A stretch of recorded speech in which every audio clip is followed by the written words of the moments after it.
friends and family. My name is Alexis Taylor. I am your Afro News editor, back again with another edition of Afro News at Noonish. We are going to be discussing all the things that are in the paper this week. I have with me Miss Megan Sales, Miss Tashi McQueen, and the Reverend Dorothy Bulware. Let's talk about some things that are happening. I'm Dorothy Bulware, and I'm happy to be on today with my lovely young editors and writers who keep it happening every day in spite of everything that's going on. And just happy to be back with you all. So I hope everybody's enjoying. And I hate to even say the end of the summer because y'all know how much I hate cold weather. So even the thought of the summer ending is sadness to me. But anyway, you're right. It's the first day of school, so we got to get going. Tell them about yourself, Megan. I am Megan Sales. I'm the business writer and a Report for America core member at the AFRO, and I'm happy to be here too. We haven't been able to be on for a little while, so I'm excited to talk about what's going in the paper this week. And I hate the cold weather, but I am excited for fall weather because I don't like sweating too much. Me either. So hi everyone, I'm Tashi McQueen. I am also a Report for America Corps member, and I am the political writer. So happy to be here. This is my first time being here. So yeah, just ready to talk about what I will be putting in the paper this week. All right. And just like you heard Reverend Dorothy Bulware say, it is the first day of school. Congratulations to all of the students who are returning in Baltimore City, Baltimore County, DC public schools are all starting back. So many, many well wishes to all of the students and their families. Now, speaking of the start of the school year, you already know this is a problem that Baltimore City Public Schools has faced for many, many years consecutively, year after year. We know that the first week of school in Baltimore has the potential to be plagued by school closures or early dismissals. Baltimore City Public Schools said last night in an email that there are several schools that will have an early dismissal today. So if you have students at Baltimore City College, Curtis Bay Elementary Middle, Furley Elementary School, New Era Academy, Empowerment Academy, Utah Marshburn Elementary School, Franklin Square, Montebello, and Vanguard. All of those schools will be having an early release due to, you already know what it is, the air conditioning. Poor air conditioning in our school buildings. We know that our CEO of City Schools is working to improve the buildings with this 21st Century Schools plan, but there are still schools that are on this list every single year. Aside from the ones we just mentioned, there's also going to be Benjamin Franklin High School, Harlem Park Elementary Middle, City Springs Elementary Middle, National Academy Foundation, and the Mount Washington School are all starting this first day of the school year with an early dismissal, not just today, but tomorrow as well, because of the air conditioning and the weather that we're experiencing right now. So I just want to know what all of those parents do. What do parents do? Tell us in the comments. What do y'all do when city schools or Baltimore County, DC, wherever you are, when they experience issues in this first week of school? How do you all adjust? Let us know. Tell us in the comments. So we will have coverage of all of the back to school events happening, all of the different students in their uniforms. Catch it in the Afro this week. All right, Megan, can you tell us what we can expect on the business page? Yeah, so on the business page this week, one of our stories, I really enjoyed this too, is about Factuality. It's a board game. So I got to speak with Natalie Gillard, who is the creator of Factuality, and she kind of worked in diversity, equity, inclusion for a little bit of her life, but she was kind of tired of the same old trainings that she would run, and even she had colleagues express that they were kind of tired of it too. It just seemed like the same old thing. And she also said it just didn't kind of feel genuine to her, some of the trainings and stuff.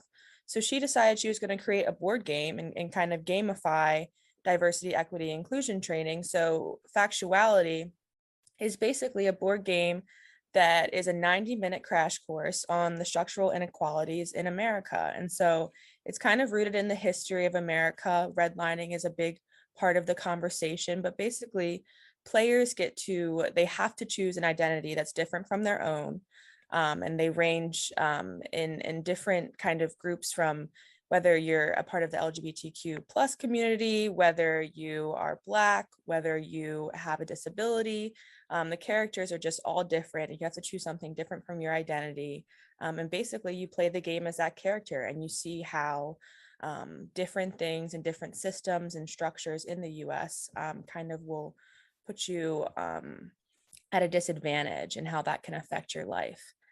So that's what it was, a really interesting game. And I think that, you know, Natalie was saying that basically just the importance of this game was that it's kind of different, opening a conversation about inequality when it's coming from a game point of view, rather than just having to address someone about racism or about sexism and things like in a standard training conversation. So this gamification of it makes it more approachable and comfortable for people to kind of explore how other people live in the US. And then I also had the chance to talk to Patrick Hill, who just founded Disctopia, which is like the newest streaming platform. It has like over 4 million podcasts, thousands of songs, and they're actually going to even include like TV shows and video content and things. But his big thing is that he wants to target independent artists, because we know that independent artists have a hard time breaking into the music industry. And also, like, if they want to put their music on SoundCloud, on Bandcamp, things like that, those free streaming services, they're not going to get any money really from that and not be able to build up their brand and their following. So he is targeting independent artists so that they can kind of use that as their launching pad for their career. He's also, not only is he hosting like their content and things like that, the team at Dystopia is also educating them on how to market their music, because Patrick was saying that basically once you become a creator, whether that's a musician, a podcast host, you kind of become an entrepreneur as well, because you have to be able to build a following, build a brand, market to all of these different audiences, and get people to really buy your product. So they're really big on education as well. So definitely check those out in the paper. And then also tomorrow we have an episode of Pleasure Doing Business with You coming out. It's featuring Kenley's Blooming Readers. Kenley is an 8-year-old.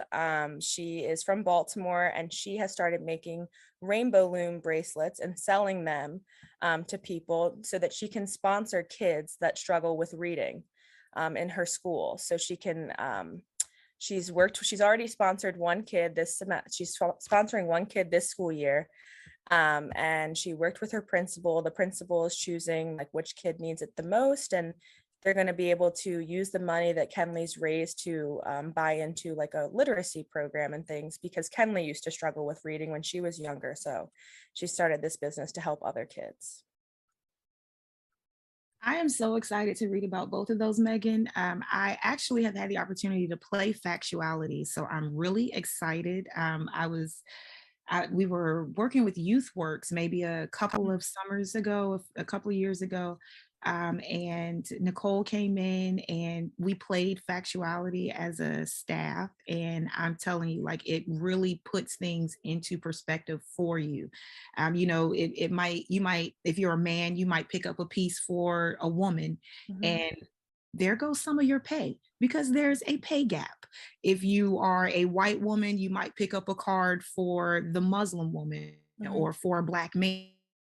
If you pick up that piece for the Black man, you already know you just increased your chances of interacting with the criminal justice system. And so it's just things like that that you don't think about if that's not your day-to-day experience. And then it's incorporated in a game format. So it does lighten the mood when it comes to professional development. So all of you corporate people out there, if you're looking for a fun way to do inclusion and diversity training, Factuality is the way to go. And I'm also excited to read about the music article. I have some friends who could benefit from that.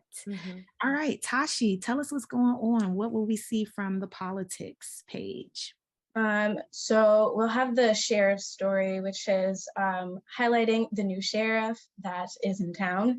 So we have Sam Cogan, who recently beat the incumbent, who was John Anderson, who's been around for 32 years in Baltimore City.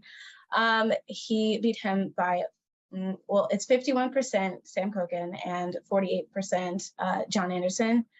So yeah, this could be considered a loss. This could be considered a win, but it is very important. We believe that it's very important that we get out and vote this coming general elections in November, because the sheriff's position is very important.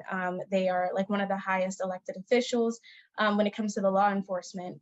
And, you know, if we want to have that say, we want to have that better Baltimore, we want to, like, you know, feel safer on the streets, have that voice in office. We want to make sure that we're going out and voting. So yeah, so that's what we're going to be highlighting, and we want to get, of course, some quotes from Sam Cogan in their office, and we have some in line from John Anderson about what he's going to be doing going forth, how he may be engaging with the community going forth, and who Sam Cogan may surround himself with. So please look out for that.